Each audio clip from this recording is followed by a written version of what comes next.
Powerful ಗಾಡಿದು video ಮಾಡಕ್ ಹೊರಟಿದೀವಿ. ನಮ್ಮ ಇಂಡಿಯನ್ ಫ್ಯಾಮಿಲಿ ಅವರಿಗೆ ಅದು ಯಾಕೆ ಅರ್ಥ ಆಗಲ್ಲ ಅಂತ ಗೊತ್ತಾಗ ಇನ್ನೇನು ಜೀವನದಲ್ಲಿ ಜಿಗುಪ್ಸೆ ಬರದಲ್ಲಿ ಇನ್ನೇನ್ ಬರುತ್ತೆ ಹೇಳ್ರಿ. ಅದಕ್ಕೋಸ್ಕರ ಒಂದ್ 5 ರಿಂದ 10 ಸಾವಿರ ಎಕ್ಸ್ಟ್ರಾ ಕೇಳ್ತಾರೆ. ಹುಡುಗಿಯರಿಗೆ ಇಷ್ಟೇ ಸಾಕು. ಹುಡುಗರು ಚಡ್ಡಿ ಹರಿದೋಗಿರ್ತಾವ. ಇಲ್ಲಿ ಸ್ಪೀಡಾಗ ಹೋಗೋಣ. ರನ್ನಿಂಗ್ ಈಗ ಜಸ್ಟ್ ಒಂದು ಸ್ಟ್ರೆಚಿಂಗ್ ಹೋಗಿದ್ದು, ಅದು ಜಾಸ್ತಿ ಸತ್ಯ ಹೇಳಿದ್ರೆ ನಮ್ ಜನಗಳಿಗೆ ಇಷ್ಟ ಆಗಲ್ಲ.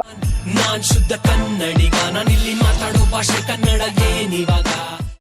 ಈ ನಂಬರ್ ನೋಡಿದ್ರೇನೆ ಈ ಗಾಡಿ ಯಾರ್ದು ಅಂತ ಗೊತ್ತಾಗಿರ್ಬೋದು ಅನ್ಕೊಂತೀನಿ. ಇವತ್ ನಾವು ಒಂದು ಪವರ್ಫುಲ್ ಗಾಡಿದು ವಿಡಿಯೋ ಮಾಡಕ್ ಹೊರಟಿದೀವಿ. ಆದ್ರೆ ಈ ಗಾಡಿದಲ್ಲ, ಈ ಗಾಡಿದು ಹೆಸರಿಗಷ್ಟೇ ಪವರ್ಫುಲ್, ನಾರ್ಮಲ್ ಗಾಡಿ ತರನೇ ಇದು. ಹಂಟರ್ 350.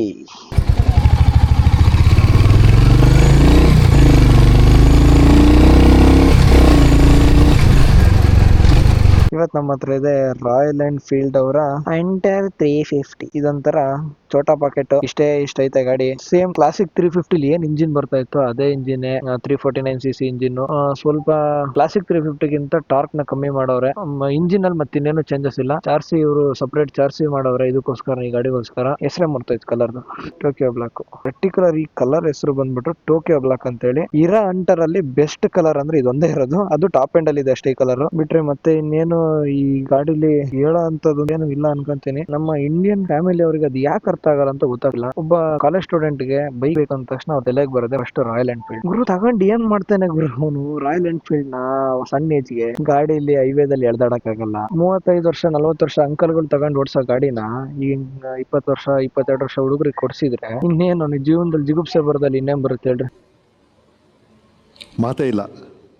ಅದೇ 349cc engine, 27 newton metre of torque ನ ಇದು ಪ್ರೊಡ್ಯೂಸ್ ಮಾಡುತ್ತೆ. 9.5:1 ಕಂಪ್ರೆಷನ್ ರೇಷಿಯೋ. ಇನಿಷಿಯಲ್ ಆಗಿ ಒಂದ್ ಲೆವೆಲ್ ಗೆ ಪಿಕಪ್ ನ ಕೊಡುತ್ತೆ. ಅಷ್ಟೊಂದೇನು ಹೆವಿ ಪವರ್ ತರ ಏನಿಲ್ಲ. ನಾರ್ಮಲ್ ಆಗಿ ಒಂದ್ ಸ್ವಲ್ಪ ಇನಿಷಿಯಲ್ ಪಿಕಪ್ ಚೆನ್ನಾಗಿದೆ. ಇನ್ನು ಟಾಪ್ ಸ್ಪೀಡ್ ಅಂತ ನೋಡೋದಾದ್ರೆ ಮ್ಯಾಕ್ಸಿಮಮ್ ಒಂದು 2 ಕಿಲೋಮೀಟರ್ ಹಿಡ್ಕೊಂಡ್ ಕುತ್ಕೊಂಡ್ರೆ 120 ಹೋಗ್ಬೋದು.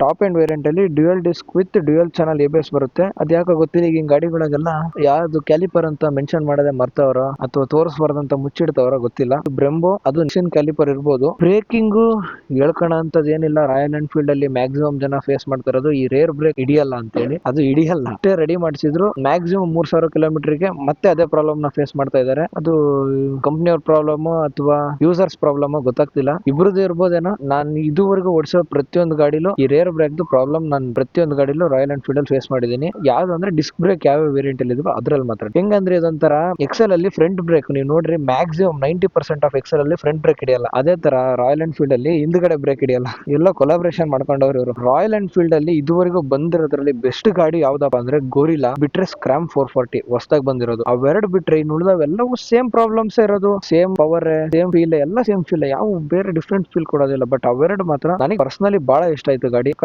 ಓಡ್ಸಕ್ಕಲ್ಲ. ಈ ಗಾಡಿಲಿ 5 ಸ್ಪೀಡ್ ಗೇರ್ ಬಾಕ್ಸ್ ಕೊಟ್ಟಿದ್ದಾರೆ. ಕಂಪೇರ್ ಟು ಕ್ಲಾಸಿಕ್ 350 ಸ್ವಲ್ಪ ಸ್ಮೂತ್ ಆಗಿದೆ ಗಾಡಿ. ಸಿಟಿಲೆಲ್ಲ ಎಳೆದಾಡ್ತೀವಿ ಆ ತರ ಅಷ್ಟೊಂದೇನ್ ಇದಿಲ್ಲ, ಯಾಕಂದ್ರೆ ವೆಯ್ಟ್ ಇದೆ ಗಾಡಿ.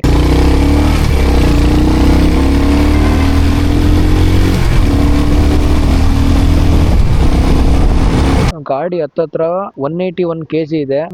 ಹೈಟ್ ಕಮ್ಮಿ ಇರೋದ್ರಿಂದ ವೇಟ್ ಫೀಲ್ ಆಗಲ್ಲ. ಇನ್ನು ಸೀಟ್ ಹೈಟ್ 790 mm ಬರುತ್ತೆ. ಗ್ರೌಂಡ್ ಕ್ಲಿಯರೆನ್ಸ್ 150 mm ಅಷ್ಟೇ ಇರೋದು, ಬಹಳ ಕಮ್ಮಿ ಆಯ್ತು. ಯಾವ್ದಾದ್ರು ದೊಡ್ಡ ಅಂಶ ಬಂದ್ರೆ ಪಕ್ಕ ಹಿಡಿಯುತ್ತೆ, ಡೌಟೇ ಇಲ್ಲ. ಇನ್ನು ಗಾಡಿ ಎಷ್ಟು ಸಣ್ಣದೈತೋ ಸೀಟು ಅಷ್ಟೇ ಸಣ್ಣದೈತೆ. ಇಷ್ಟು ಮೋಟ್ ಸೀಟ್ ಕೊಟ್ಟವ್ರೆ. ಬಟ್ ಇಬ್ರು ಕೂರ್ಬೋದು ಕಂಫರ್ಟ್ ಆಗಿ. ಬಟ್ ಹಿಂದೆ ಕುಂತವನಿಗೆ ಏನು ಗ್ರಿಪ್ ಇಲ್ಲ. ಒಂದ್ ಸ್ವಲ್ಪ ಫಸ್ಟ್ ಗೇರ್ ಅಲ್ಲಿ ಒಂದೇ ಸರಿ ಕ್ಲಚ್ ಬಿಟ್ರೆ ಸೀದಾ ಹಾರೇ ಹೋಗಿರ್ತಾರೆ ಹಿಂದಕ್ಕೆ. ಇನ್ನು ಈ ಗಾಡಿದು 2 wheel 17 inch wheels. Front wheel 110 section tyre ಕೊಟ್ಟಿದ್ದಾರೆ.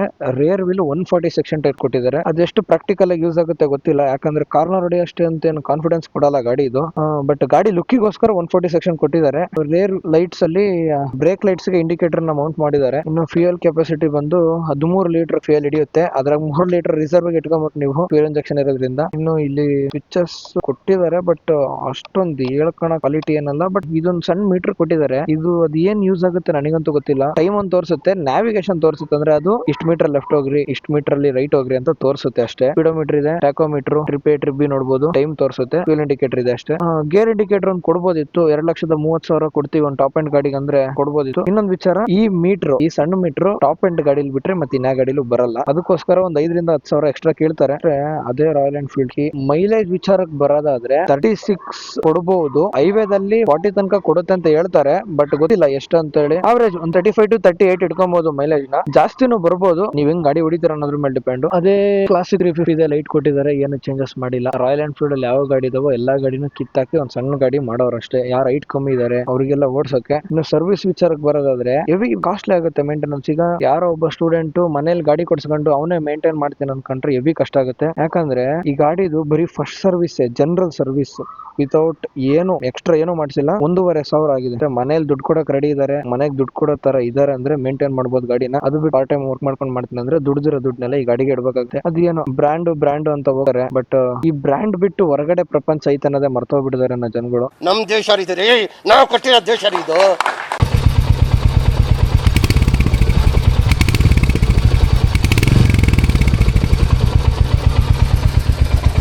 ಹುಡುಗಿಯರಿಗೆ ಇಷ್ಟ ಸಾಕು, ಇನ್ನೇನು ಬೇಡ. ದೊಡ್ಡದಾಗ ಹಾಕೊಂಡಿರ್ತಾರೆ classic lovers, royal Enfield lovers ಅಂತೇಳಿ. ಒಂದ್ ಸರ್ವಿಸ್ ಮಾಡ್ಸಕ್ ಹುಡುಗರು ಚಡ್ಡಿ ಹರಿದೋಗಿರ್ತಾವ. ಇಲ್ಲಿ ಅವ್ರನ್ನ ಮೆಚ್ಚಕ್ ನಮ್ ಹುಡುಗರು ಕ್ಲಾಸಿಕ್ 350 GT ಆಗಿದ್ದಾಗಾಯ್ತು, ಮುಚ್ಚಾಲೆ ಬಾಯ್ಲಿ, ಎಷ್ಟು ಮಾತಾಡ್ತಿದ್ಯಾ?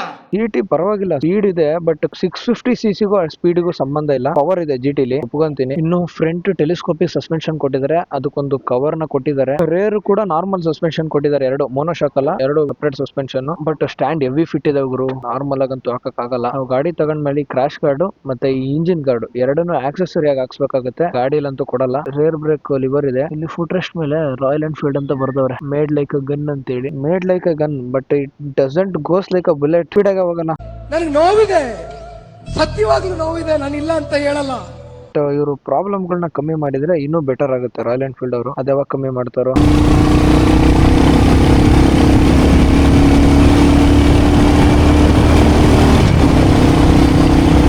ಸಾಧ್ಯ ಇಲ್ಲ ಈಗ. ಯಾಕೆ ಆಗಲ್ಲ, ಏನಾಯ್ತು? ಆಗಲ್ಲ, ಅದೇ ಏನಾಯ್ತು? ಆಗಲ್ಲ, ಬೇಡ, ಅದು ಯಾಕೆ ಬೇಡ ಸರ್? ಇದೊಳ್ಳೆ ಬೇಡ, ಆಯ್ತಲ್ಲ ನೀವು. ಆಗಲ್ಲ. ಇನ್ನೊಂದು ಬಿಗ್ಗೆಸ್ಟ್ ಪ್ರಾಬ್ಲಮ್ ಏನಪ್ಪಾ ಅಂದ್ರೆ ನೋಡ್ರಿ, ಫ್ಯೂಲ್ ಇಂಡಿಕೇಟರ್. ಆಕ್ಚುಲ್ ಆಗಿ ಗಾಡಿಲಿ ಅರ್ಧ ಟ್ಯಾಂಕ್ ಹತ್ತದ್ರೆ ಪೆಟ್ರೋಲ್ ಐತೆ, ಬೇಡ ಅರ್ಧ ಟ್ಯಾಂಕ್ ಬೇಡ. ಈ ಇಷ್ಟ ತನಕ ನಾನು ಅಲ್ಲಿ ನಿಲ್ಸಿದಾಗ 2 ಪಾಯಿಂಟ್ ತೋರಿಸ್ತಾ ಇತ್ತು. ರನ್ನಿಂಗ್ ಈಗ ಜಸ್ಟ್ ಒಂದು ಸ್ಟ್ರೆಚಿಂಗ್ ಹೋಗಿದ್ದು, ಅದು ಅಷ್ಟಕ್ಕೆ ಆಲ್ರೆಡಿ ಬ್ಲಿಂಕ್ ಹೊಡಿತೈತೆ. ಈ ತರ ಎರರ್ಸ್ ಗಳನ್ನ ಇವರು ಸಾಲ್ವ್ ಮಾಡಿದ್ರೆ ಯಾಕೆ ಇಷ್ಟ ಆಗಲ್ಲ ಗಾಡಿಗಳು ಎಲ್ಲರಿಗೂ. ಎಷ್ಟೋ ಜನ ಗಾಡಿ ತಗೊಂಡಿರೋದು ಮನೇಲಿ ಈ ಗಾಡಿ ಅಂದ್ರೆ ಒಪ್ತಾರ ಅನ್ನೋದೊಂದೇ ಒಂದ್ ಕಾರಣಕ್ಕೆ, ಬಿಟ್ರೆ ಇನ್ನೇನು ಇಲ್ಲ. ಜಾಸ್ತಿ ಸತ್ಯ ಹೇಳಿದ್ರೆ ನಮ್ ಜನಗಳಿಗೆ ಇಷ್ಟ ಆಗಲ್ಲ, ಅದಕ್ಕೆ ಸುಳ್ಳು ಹೇಳ್ಕೊಂಡು ಈ ಕ್ಲಾಸಿಕ್ 350 ಇಂಟರ್ 350 ಅಂದ್ರೆ ಒಳ್ಳೆ ಗಾಡಿ ಅಂತ ಹೇಳ್ಕೊಂಡು ಅಡ್ಡಾಡಿದ್ರೆ ಅವರೆಲ್ಲ ಒಳ್ಳೆಯವರು, ಇನ್ನುಳಿದವರೆಲ್ಲ ಕೆಟ್ಟವರು.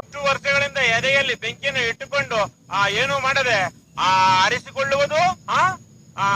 BS6 ಮೈಮೆ ಏನು ಮಾಡಂಗಿಲ್ಲ. ಈ ತರ ರಿಸ್ಟ್ರಿಕ್ಟೆಡ್ ಜೀವನ BS6 ತಗೊಂಡ್ಬಿಟ್ರೆ. ನಮ್ದೆಲ್ಲ BS1 BS3 BS4 ಗಳು ಹೆಂಗ್ ಹೇಳ್ರಿ, ಬರೋದಾಕ್ ಒಡಿ ಒಡಿ ಒಡಿ ಒಡಿ ಅಂತ ಹೊಡಿಯುತ್ತಿರ್ಬೋದು ಅಷ್ಟೇ. ಏನಂತೀರಾ?